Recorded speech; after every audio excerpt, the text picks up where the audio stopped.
गांव में तो सब जगह अकाल की परिस्थिति हो गई है। लगता नहीं कि अब इस गांव में ज्यादा दिन रुकना उचित होगा। काम के लिए बाहर गांव तो जाना ही पड़ेगा। भूषण काम की तलाश में दूसरे गांव की ओर निकल पड़ता है। चलते चलते वह विजयपुर गांव में आ जाता है। वहां उसका रहने का कोई ठिकाना नहीं था और उसके पास कोई काम भी नहीं था। चलते चलते वह एक अमीर किसान जगत सेठ के पास आ पहुंचता है। सेठ जी, मैं भूषण दूसरे गांव से आया हूँ। हमारे गांव में अकाल की परिस्थिति हो गई है। लोगों के खेत सूखे पड़े हैं। गांव में बूंद बूंद पानी के लिए लोग तरस रहे हैं। अगर मुझे आपके पास कुछ काम मिल जाएगा तो बहुत कृपा होगी बड़े भाई। अरे रे, लगता है तुम्हारी हालत बहुत खस्ता हो गई है।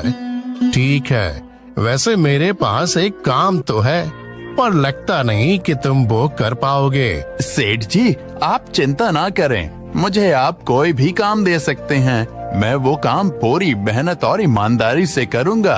अच्छा ठीक है भूषण, तो कान खोल कर सुन लो। मेरे पास 50 गायें और 50 भैंसे हैं। तुम्हें हर रोज इन जानवरों का गोबर निकालना होगा और रोज सुबह शाम उन्हें चारा पानी देना होगा। महीने के आखिर में तुम्हें इस काम के लिए 200 रुपए मिलेंगे। और हाँ, 2 वक्त का खाना भी हमारी तरफ से मुफ्त दिया जाएगा। बोलो, क्या तुम ये काम कर पाओगे? अरे बाप रे, 50 गाय और भैंसों को संभालना आसान काम नहीं है। पर अब मैं कुछ कर भी तो नहीं सकता और ऊपर से सेठ जी 2 वक्त का खाना भी दे रहे हैं। ठीक है सेठ जी, मैं ये काम कर लूंगा, पर एक विनती है। हाँ बोलो भूषण, क्या बात है? सेठ जी, अगर आपको समस्या ना हो तो क्या मैं आपके गायों के साथ गौशाला में रह सकता हूँ? सेठ जी, मैं इस गांव में नया हूँ।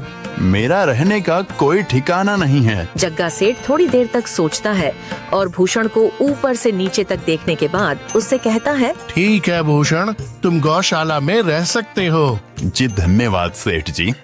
तब से भूषण गौशाला में रहकर अपना काम करने लगता है। वह रोज जल्दी उठकर गाय और भैंसों का गोबर निकालता, उन्हें चारा डालता और समय पर पानी भी पिलाता था। हर रोज भूषण अपना काम ईमानदारी और पूरी मेहनत से करता था। जगत सेठ को भी भूषण का काम बहुत पसंद आने लगा, क्योंकि वह अपना काम सफाई से करता था। एक दिन जगत सेठ भूषण को बुलाकर उससे बोलता है, भूषण, मुझे तुम्हारा काम बहुत पसंद आया है। तुम गाय और भैंसों का अच्छा ख्याल रख रहे हो, इसलिए दूध की गुणवत्ता भी बढ़ गई है और गायें पहले से ज्यादा दूध भी दे रही हैं। इसलिए मैं आज से तुम्हारी तनख्वाह बढ़ाकर पूरे 400 रुपए कर रहा हूँ। आपका बहुत बहुत धन्यवाद सेठ जी। कुछ दिन ऐसे ही बीतने लगते हैं। भूषण जगत सेठ के पास बहुत मेहनत और ईमानदारी से काम करता है। धीरे धीरे भूषण के पास अच्छा खासा रुपया जमा हो जाता है, जिससे वह अपने लिए छोटा सा रहने लायक एक कुटिया बनवा लेता है। उस गौशाला में सोकर तो नाक से गोबर की गंध अभी भी नहीं जा रही। अब आखिरकार मुझे अपने घर में चैन से सोने को तो मिलेगा। तब से भूषण जगत सेठ के पास गौशाला में काम करने आता और 2 वक्त का खाना खाकर अपने घर सोने के लिए चला जाता था। कई साल ऐसे ही बीत जाते हैं। भूषण की मेहनत के कारण उसके पास अच्छा खासा रुपया जमा हो जाता है। एक दिन भूषण जगत सेठ से बोलता है, सेठ जी, आजकल गांव में चोरी की समस्या बहुत बढ़ गई है और मेरे पास कुछ रुपए भी जमा हैं जो मैंने अपने घर में रखे हुए हैं, पर मुझे उन पैसों की चोरी की चिंता हो रही है। आपको तो पता है कि मैं दिन भर आपके पास ही काम करता हूँ और सिर्फ रात में ही घर सोने जाता हूँ, इसलिए मुझे रोज उन पैसों की चोरी की चिंता सताती है। हाँ भूषण, तुम बात तो बिल्कुल सही कह रहे हो। आए दिन गांव में नए नए चोरी के किस्से सामने आ रहे हैं और दिन भर तो तुम्हारा घर खाली ही रहता है, तो चोरी होने की संभावना तो जरूर है। जगत सेठ थोड़ी देर सोचता है और फिर भूषण से कहता है, देखो भूषण, ऐसे समय में तो गांव में एक ही जगह है जहां पर तुम्हारा धन सुरक्षित रह सकता है, और वो है जमींदार का घर। क्या जमींदार का घर? हाँ भूषण, इस गांव के जमींदार बहुत ईमानदार और दयालु हैं। ऐसा मैंने कुछ लोगों से सुना है और उनके घर पर बहुत सारे पहरेदार भी हैं, तो चोरी होने की संभावना बहुत कम है। तुम अपने पैसे उनके पास रख सकते हो। अच्छा, ऐसा है क्या सेठ जी? ठीक है, फिर आज ही मैं जमींदार जी से मिलकर बात करता हूँ और उन्हें अपनी समस्या बताता हूँ। उस दिन भूषण जमींदार जी के घर उनसे बात करने जाता है। ए टूडको, कहाँ अंदर आए जा रहे हो? वहीं रुक जाओ।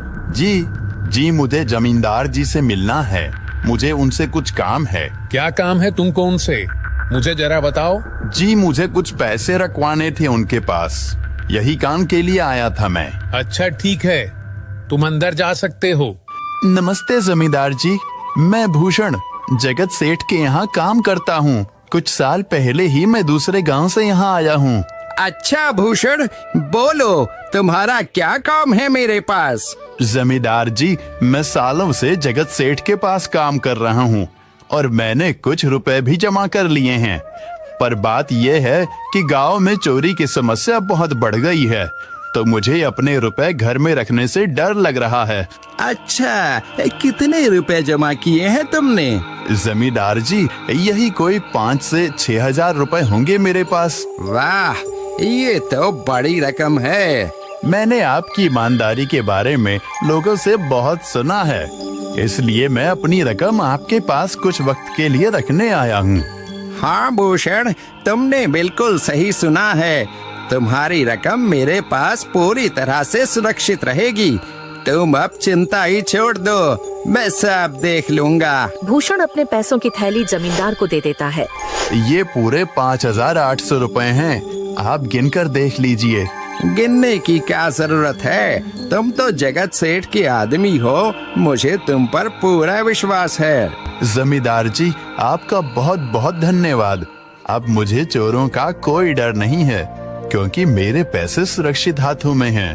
अरे भूषण, कोई बात नहीं, धन्यवाद तो मुझे बोलना चाहिए, जो तुम मेरे पास आए अपने रुपए रखने के लिए। भूषण अपने पैसे जमींदार को देकर अपने घर चला जाता है। हाँ भूषण, तुम्हारे पैसे मेरे हाथों में ही अच्छे लगते हैं। ऐसे ही भूषण ईमानदारी और मेहनत से जगत सेठ के यहाँ काम कर रहा था।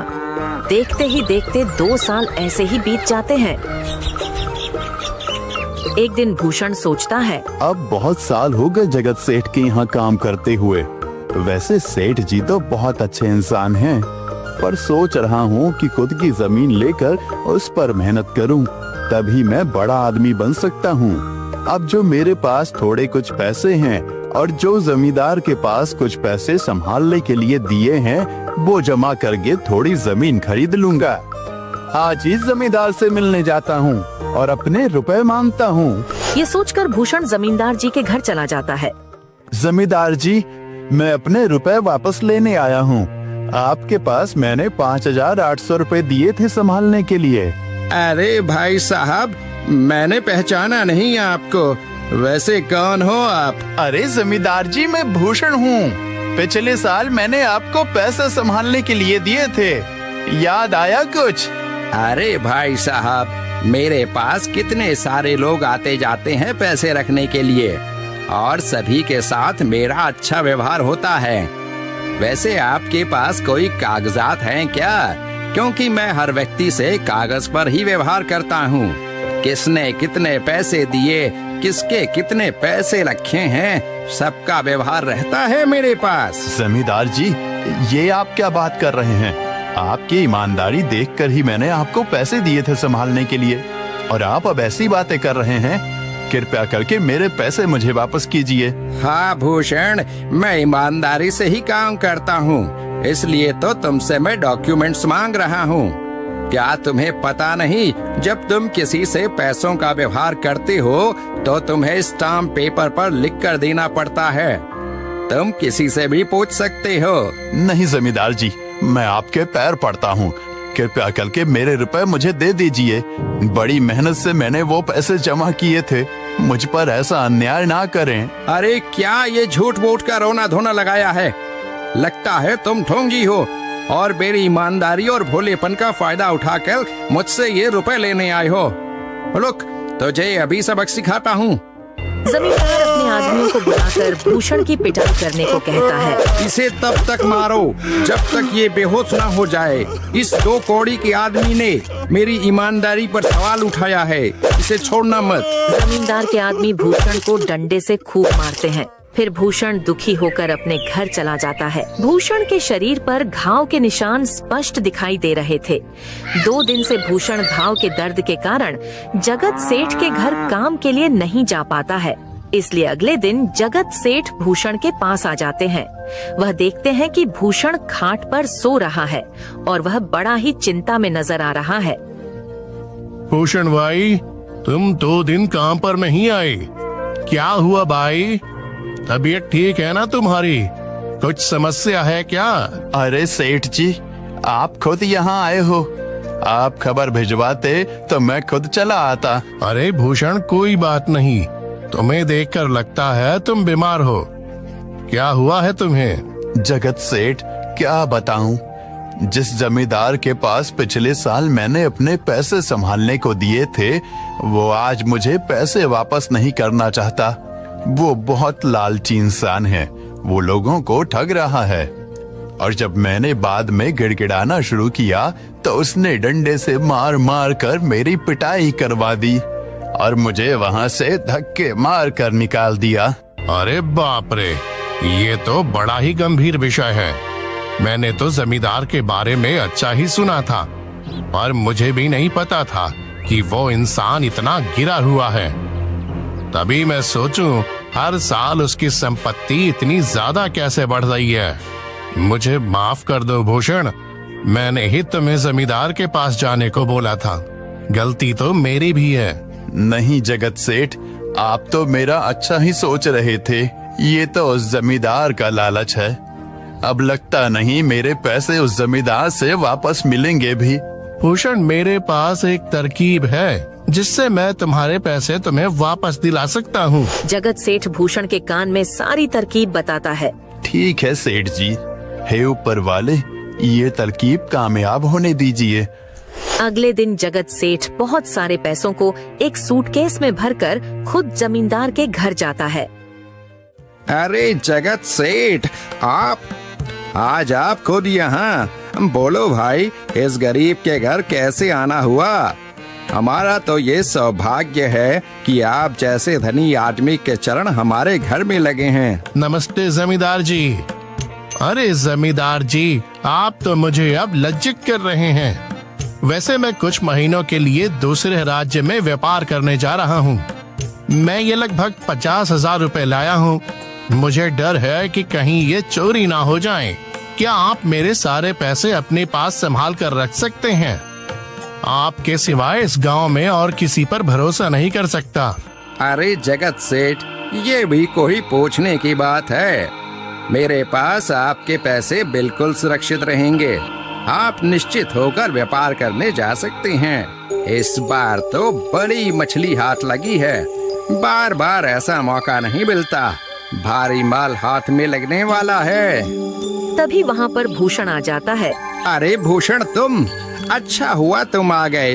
मैं तुम्हारे पास ही आने वाला था। मुझे माफ करना, उस दिन तुम्हें पहचान नहीं पाया। इतने सारे लोग मेरे पास आते हैं तो जरा परेशानी होती है, पर मैं अपनी बातों का बड़ा पक्का हूँ। हाँ रुको, मैं तुम्हारे सारे पैसे अभी देता हूँ। जमींदार भूषण के सारे पैसे उसे लौटा देता है। माफ करना भूषण, मेरे आदमियों ने तुम्हारे साथ उस दिन बदतमीजी की। मैं आज ही उनको काम से निकालता हूँ। भूषण बिना कुछ बोले वहाँ से चला जाता है। अरे क्या बात है जमींदार जी, आप तो अपने बातों के बहुत पक्के हैं। तो ठीक है, मैं अपने सारे पैसे आपके पास रख सकता हूँ। जगत सेठ इतना बोल ही रहा था कि तभी वहाँ जगत सेठ का नौकर आ जाता है। मालिक, अब आपको बाहर के राज्य में जाने की कोई जरूरत नहीं है। अभी अभी व्यापारियों का संदेश आया है और उसने कहा कि वो खुद हमारे गांव आ रहे हैं। अरे ये तो बहुत बढ़िया बात हुई। अब मुझे इतनी दूर नहीं जाना पड़ेगा। सुन रहे हो जमींदार जी, व्यापारी यहाँ आ रहे हैं। अब मुझे नहीं लगता कि ये पैसे आपके पास रखने का कोई मतलब होगा। चलो, आपका बहुत बहुत धन्यवाद। आपने इतनी ईमानदारी दिखाई मुझे। हाँ, पर अगली बार जरूर आपके पास ही आऊंगा। ऐसा बोलकर जगत सेठ और उसका नौकर वहाँ से अपने पैसे लेकर चले जाते हैं। धत तेरी की, ये क्या हो गया? ये 50,000 तो चले गए और जो भूषण के 5,800 रुपए हड़प लिए थे वो भी चले गए। आपका बहुत बहुत धन्यवाद सेठ जी। अगर आज आप ना होते तो मेरी सारी जमा पूंजी वो जमींदार हड़प लेता। भूषण, कोई बात नहीं। जो व्यक्ति मेहनत और ईमानदारी से कमाता है, ऊपर वाले उसका कभी बुरा नहीं होने देते, और जो हराम की कमाई का खाता है उसका कभी अच्छा नहीं होने देते।